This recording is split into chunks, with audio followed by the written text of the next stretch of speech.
Bora pro vídeo. Então, pessoal, esse aqui é o timbre clean do Enigmatic.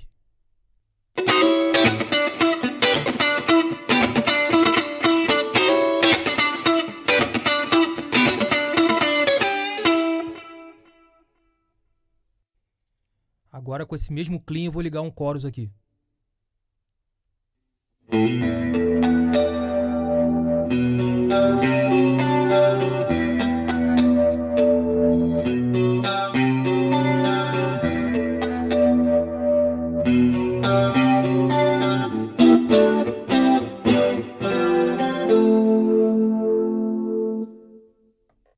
Vou desligar aqui o chorus, vou ativar aqui o primeiro estágio do Enigmatic e colocar aqui um delay para solo.